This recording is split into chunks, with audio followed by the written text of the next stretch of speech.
This is the Fuji X-T3. It's Fuji's next generation APS-C camera with a 26 megapixel backside illuminated X-Trans4 sensor, and I've been using it now for about a month alongside my X-T2.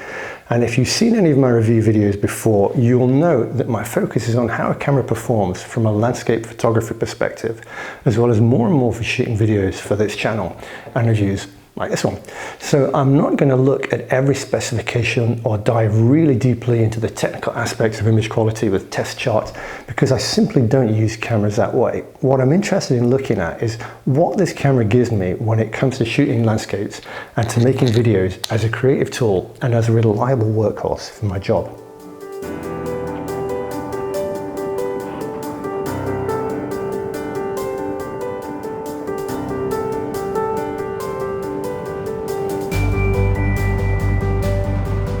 Now, it's impossible to review this camera without comparing it to its predecessor, the X-T2. I've been using the X-T2 for about 2 years since it came out, and in that time I've been really happy with its performance in pretty much every way. So much so that over the last year or so, when people have asked me what improvements I'd like to see when the X-T3 finally came along, I've been pretty hard pressed to think of anything that would significantly improve the camera. And it seems pretty much as though Fuji felt the same way, because after using it for about a month or so, the X-T3, it really feels like a polished and refined update rather than a big jump forward. And that's fine. The X-T2 is a fantastic camera, and if it's not broken. But obviously, there have been some significant improvements, and even if those aren't necessarily immediately apparent when you just look at a list of specifications. Besides, I don't want to focus this review just on how the camera compares with the X-T2 and what those improvements are, because you might be thinking about coming to this camera from something else like the X-T20, or maybe switching to Fuji from another brand. So let's crack on then and say what you can expect from the X-T3. So the camera has all the same touches that work so well in the X-T2. It has a three-way tiltable screen that really helps when you're composing low to the ground. The LCD has the same resolution as the X-T2. There's dual SD card slots, weather sealing, and the usual Fuji design of having all the exposure controls on dials with ISO on the left-hand side here, shutter speed here, and the exposure compensation dial on the right-hand side. Aperture control is on the lens barrel, and for me there's always been an intuitiveness about the controls that makes these cameras just a genuine pleasure to operate. But more than this, the more intuitive a camera is, the more it gets out of your way and the easier it is to focus on the creative aspects of photography. Now, that's a big part of the reason why I switched from using full-frame DSLRs to Fuji, and I've been using the X-Ts for about 3.5 years now and found them to be fantastic cameras, capable of delivering image quality that's certainly good enough for my needs professionally. And on top of that, they're built well enough to comfortably deal with things like the snow in northern Norway, with rain and spray from waterfalls in Iceland, from sea spray on the Atlantic coast where I live in Portugal, and some of the worst weather the Dolomites can throw at it. So I'm coming to the X-T3, this camera, expecting it to be my workhorse camera for the next couple of years. Now, if you're coming to this camera from the X-T2, what differences are you going to notice? Physically, the cameras are almost identical. They're about the same weight. The X-T3 is 30 grams heavier, but that's not something that you're going to notice. And all of the dials and the buttons are in exactly the same place. The X-T3 is a tiny bit taller, but again, it's not really noticeable, although it does mean that the L brackets from the X-T2 won't fit on this because you can't open the side door. The dials are a tiny bit smaller, they're a little bit less tall, and they have a slight camber to them. Now in practice, the difference is barely noticeable, and overall the camera still has the same really nice tactile feel and intuitive operation of the X-T2, which is a good thing. It was always a wonderful camera to operate, and you'll feel right at home just as soon as you pick this up. Finally, the launch price of the X-T3 is $100 less than the X-T2 was at launch, which is fantastic because it's every bit as excellent a camera as that was. All those features that were introduced to the X-T2 via firmware updates are here. For example, turning the shutter dial to T mode now means that you can dial in exposures of up to 15 minutes, or in electronic mode you can get the shutter time down to 1/32,000th. It has F-Log video recording and 120 frames per second in full HD, but I'll get to the video specifications in a moment. The X-T3 has a touchscreen, something that the X-T2 didn't. Now, personally, I never use a touchscreen for focus. I actually find it a little bit annoying. But I do like that the touchscreen gives you essentially 4 extra customizable buttons with swipe gestures. So you can swipe to access things like the camera level or the histogram for the different color channels and things like that. Now, this is nice, and as almost all the buttons, including the D-pad, are customizable, you can pretty much access almost anything you need without going into the menus. There's also a customizable quick menu, but there are a couple of settings that I'd like to be able to bind to function buttons or to the quick menus that the camera doesn't allow you to. For example, I can't turn F-log shooting on and off via one of the function buttons, which is something that would be very useful to me. I also can't access the intervalometer, which is something I use a lot because I tend to shoot a lot of time lapses. You can still only access functions like this by going into the menus, although there is a My Menu function where you can select any items from the menus and put them all together in one menu that you can access basically through touching the menu button. It does help you get to them a lot more quickly, and it does help a lot. The side door is now focused on video with the socket for the microphone, for the HDMI in and out, and the USB-C socket. And there's also a 3.5mm jack for headphones, which is a great addition for shooting videos as it makes it much easier to hear and review audio while shooting in the field. The connection for the cable release that used to be here is now on the other side, and it's no longer a micro USB. It's now a 3.5mm jack. For anyone using an L bracket, this is good news, as it means you can now use a cable release when the camera is in portrait orientation, because before you couldn't open this door when the L bracket was on because of the tripod. And it also means, because it's just this small door here, that there's less of the camera's inner workings that are going to be exposed to the elements when you're out shooting in landscapes, if it's raining or if there's a lot of spray or dust or whatever.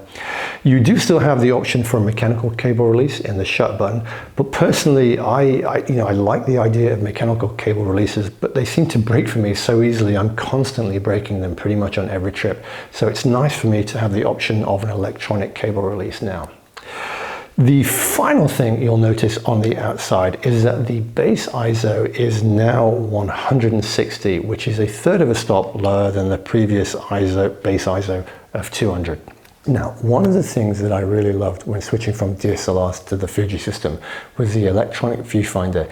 It gives you a really big, bright view with 100% coverage, and like the LCD screen on the back, you can see the exposure change as you make adjustments to the shutter or aperture or ISO. And after using the EVF electronic viewfinders for 3 years, I honestly don't think that I could go back to using an old optical viewfinder now. Now, the resolution of the EVF on the X-T3 has improved from the X-T2. It's now 3.69 million dots, whereas before it was 2.36 million dots. Now, in terms of other improvements, I'm really not the best qualified person to talk about something like the autofocus, as I rarely use it because I'm mostly shooting landscapes and I shoot in manual. But Fuji claimed that the X-T3 focuses 1.5 times faster than the X-T2, and on the few occasions that I did use the X-T2 autofocus, I've always been impressed by how fast that is. But as I said, I don't shoot sports or subjects that need fast, reliable autofocus, so I'm really not the ideal person to comment on something like that. For landscapes, I tend to do mostly manual focus and use the focus peaking feature. Now, what this does is it puts really bright highlights around areas of the image that are in focus, and you can choose which color the camera uses to do these highlights. Now, I tend to go with red, and it gives you a really accurate idea of exactly which areas of the image are in focus and which aren't. Another aspect of the camera which I don't make use of is high-speed shooting. Now, the X-T3 can shoot at 11 frames per second with the mechanical shutter, 20 frames per second with the electronic shutter, and if you put it into crop mode, it crops down and just uses a bit of the sensor, giving you a 16 megapixel image. It can shoot at 30 frames per second. Now, all of this is without the screen blacking out. Now, as I said, I don't use it at all in my photography, but it does sound pretty good.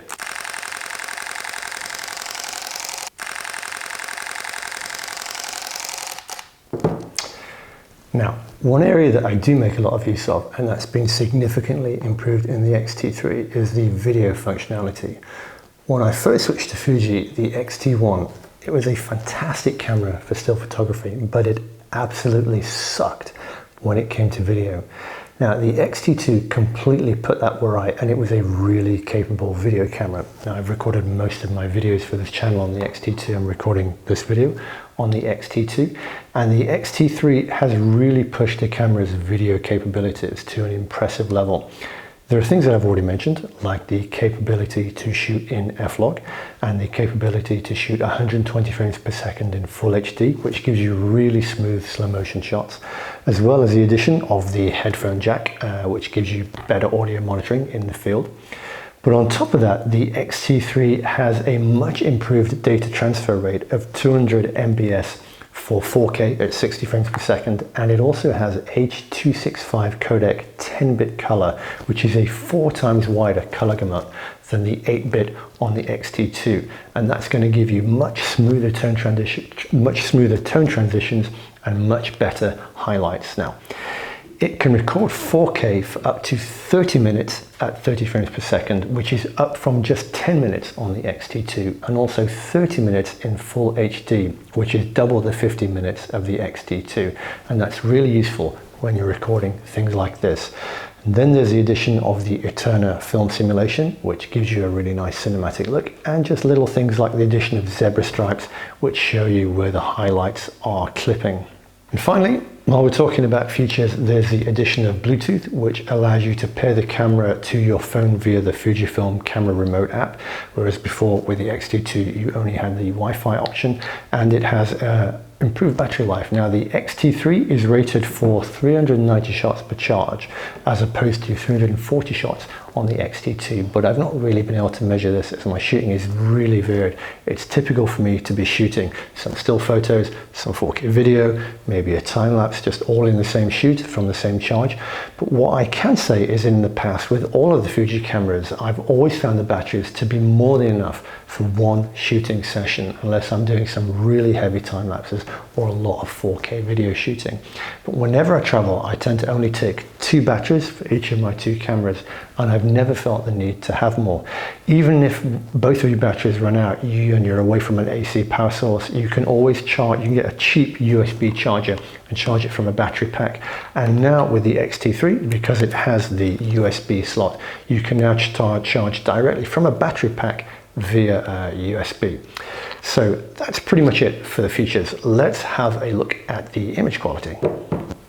Now, unfortunately, I've not really had all that much time to do a lot of landscape shooting since I've had the camera over the last couple of months. I should perhaps have waited until next year to do this review, when I'll be doing a lot more trips, but I really did want to get it done and out of the way because I've been kind of delaying doing this review, and it really was time to get it out. So let's have a look at what images I have managed to shoot. So what you're looking at now is, on the left, an image shot with the X-T2, and on the right, an image shot with the X-T3. Now, you're looking at it in Capture One, because Capture One gives you, I think, far better RAW conversion than Lightroom, and you can see that the settings are the same. They both shot at 1/6 of a second, at f11, and at 8mm. Now, just as a point of interest, because the images do look quite different here, but if we look at them in Lightroom, these are exactly the same images, the same raw files, and you'll see that they look almost identical. If we zoom in to them, you can see very little difference between the X-T2 and the X-T3, and this is to be expected, really. There's very little difference in resolution. You see the X-T2 is 6000 by 4000 pixels. The X-T3 only gives you an extra 240 pixels along the longest edge. So the resolution is, to all intents and purposes, so similar as to not make a significant difference. The bigger differences that you're going to notice are more going to be connected with lenses than the actual sensor. But however, when you look at them in Capture One, there is a much bigger difference. If we zoom in to the 2 files here, you can see that the X-T3 file does seem to have quite a lot more detail if we look over here. Now, I'm really not sure what that is. As I said, they're the same files that you just saw in Lightroom, so I suspect it's different, that Capture One deals with X-T3 files differently than it does with X-T2 files. But certainly, looking at the 2 images in Capture One, there does seem to be quite a difference, certainly in terms of color and in terms of contrast, to the X-T3 files than there does to the X-T2 files. In fact, this image looks almost as though it's had a preset applied to it, or as though it's had processing, but it hasn't. That's just the way that Capture One has converted it. So you can see, if we just look at these images, that there is certainly plenty of detail here. The camera really does produce a lot of detail. Now, in terms of megapixels, how many megapixels do you really need? Now, I find professionally that 24, 26 megapixels are more than enough for me to be able to print to any size that I need. I rarely print a meter wide. If you're printing commercially for magazines, for books, or printing it about 50 or 60 centimeters wide, the detail in this file is more than enough. You can see it renders files really nicely. We'll just have another look at a similar image that I've processed here. This has actually been, I've just given it a little bit of processing, so just basic standard things with contrast applied, a little bit of saturation and controlling of the highlights and shadows. This is taken slightly lower, but this is the kind of thing when we zoom in, you can see that there's so much detail here. The camera really is producing a lot of detail, and for me, the level of detail that the camera is capable of producing is more than good enough for my professional needs. Now, let's have a look at another image to get some idea of the dynamic range. So this image was taken at sunset, looking right into the sun, and you can see there's quite a lot of shadows and highlights there, because it's quite dark, the sun's gone down. Just as a point of interest, let's look at the way Lightroom renders that same file, and you can see, here we are, that it's a lot darker. The Capture One rendering is certainly does give me a lot more light, but let's see what we can do in terms of pulling out some of the details. So if we just pull out the shadows here and just pull out the highlight, try to pull the highlights down a little bit, and you can see that there's quite a lot of dynamic range available in the file. This is one exposure, no filters or anything like that, and even though if we go back to the original file, you can see it's not quite clipping, but there is the shadows aren't clipping, but you can see that there is plenty of dynamic range. And when we pull the shadows out, there's still plenty of detail left there. Now let's look at the way that the camera deals with highlights. So this again is taken at the same scene. You can see the highlights are really blown out there. Again, I just want to look at the Lightroom rendering of that file. You can see it's much brighter here. Lightroom has rendered the file very differently to the way that Capture One does. There's a lot more color in the Capture One. Again, I've not done anything to it. It's not been processed at all. That's just the way that Capture One deals with the files and the way that it renders the files. It also renders it with a lot more detail than Lightroom does. But you can see here, I've exposed to try to get all the shadows in, and as a consequence of that, lost a lot of the highlights there. So let's just have a look at pulling those highlights back. And Capture One really does generally make a very good job of dealing with highlights, and you can see that all of that detail has come back there. You can see if we look at the histogram, it's right up against the right hand side there, but when we pull out the highlight slider, that does a really nice job, and pretty much all of the detail is preserved. And just to have a look at high ISO, this was shot at, I believe, yes, ISO 3200 when I was walking back. Lots of nice color rendition. Let's just look at the noise, and obviously we're at ISO 3200. So there is noise in the file, it's only to be expected. Now, generally, the only time that I would be using ISO 3200 would be to shoot stars, night sky, something like that. So it's nice to see how well the camera deals with that. It's very rare that I'll be shooting at a higher ISO rating than that, and this really does do a nice job. I'm expecting noise. You're going to have noise when you're shooting a dark sky at ISO 3200, but this noise is really nicely dealt with. And then when we look at the rest of the image here, this is very sharp, really nice, a lot better than I remember when I first started shooting images, how ISO 3200 you would just never go to. There's plenty of detail here and lots of color rendition, lots of contrast, and it really does deal with ISO 3200 very well.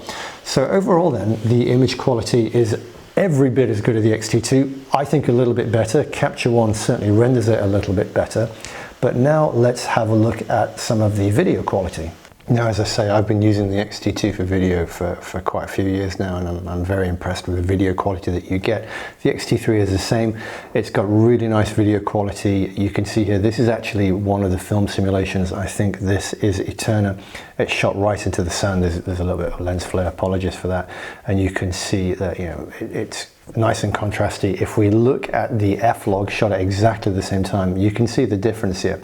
The shadows, there's a lot more detail in the shadows. The shadows are dropped back, particularly if you look in the sky and down here in the water, and the highlights are far better controlled in F-log than when you have a film profile. So it just gives you that extra little bit of data to be able to work with and get a lot nicer files, get a lot more detail out of the files. And then if we look at this shot, this is just the last little bit of video that I shot. It's just to give an example of high ISO. This is shot at about ISO 2000 in the night, and there's still plenty of detail there. So as I said earlier in the video, I pretty much expect the X-T3 to be my workhorse camera for at least the next couple of years. And from next month, I'm going to be taking it to the snowy peaks of the Dolomites. And then after that, I'm going to be doing 2 workshops in snowy Lofton. Then it's going to be put through its paces in spring in the Faroe Islands, and then in the summer it's going to be dealing with an Icelandic summer which has pretty much lots of rain. Now, past experience has told me that Fuji cameras and the X-T3 will be pretty much perfect camera for this kind of trip. It's part of the reason why I switched to the Fuji series from DSLRs in the first place, because I really wanted to be able to travel lighter. So a lot of my trips feature quite a lot of hiking. And with the addition of things like a drone to my shooting kit, as well as various filmmaking tools, things like microphones and stuff like that to record audio, it's more important than ever that I can travel as light as possible. Now, personally, I've never felt that switching to Fuji from a full-frame DSLR system has cost me anything in terms of image quality, and it's certainly not in a way that's affected my ability to produce work professionally or to take photos that I'm really happy with, which for me, ultimately, are the only real criteria to judge image quality on. However, I do feel that I've gained not only in having a lighter and smaller kit, but also in using a system that's incredibly intuitive and an absolute pleasure to use. The X-T3, pretty much like all of the Fuji X series cameras, actually makes me want to go out and take photos. And in the field, it's so intuitive to use and it's so well featured that for me, it allows me to focus on the creative aspect of photography rather than having to worry about the mechanics of operating the camera and stuff like that. And that for me is the most important thing about any camera. So overall then, it builds on Fuji's tradition of producing wonderful still photography cameras, and added to that, it has the capability to be a seriously impressive tool for recording video. Overall then, really nice, really well-rounded camera. So that's everything for this video. I hope it's been useful and I hope it's been interesting. And if you have any comments or any questions at all, just drop them in the box below. And once again, thanks to Squarespace for sponsoring these videos and for supporting this channel. Now, when it comes to things like sponsors on the channel, I only really agree to promote stuff that I already use myself. And in the case of Squarespace, I've been using their templates for my own website, which is obviously it's the heart of my own business, for the last couple of years, and I can highly recommend them. You can get a 10% discount on any purchase by going to www.squarespace.com/Andy Mumford. Now, as I said, I built my own website using Squarespace after getting sick of the constant fiddling around I had to do with a site that I actually coded myself. Squarespace just takes all the work out of it. It's super simple, and they've got some really great looking templates which can be pretty much adapted indefinitely to fit your own needs and to get your site looking exactly how you want it. For example, the front page templates have these really nice banner images that expand to fit the whole of the browser width, and so I've used them throughout the whole of my website, stacking images on top of each other to create these kind of index pages for the workshops and for the different galleries. And it's really easy to maintain. So when I want to add new content, like a new blog post or new images, it's pretty much effortless to do. You can start a free trial at www.squarespace.com/Andy Mumford. And if at the end of the trial you decide to keep using them, you get a 10% discount by using the discount code Andy Mumford. Right, thanks so much for watching, and thanks so much for all the support of the channel over the last year. I'll have a review of the 8-16 f2.8 lens coming up in the next video in a week or so, and until then, take care and I'll see you soon.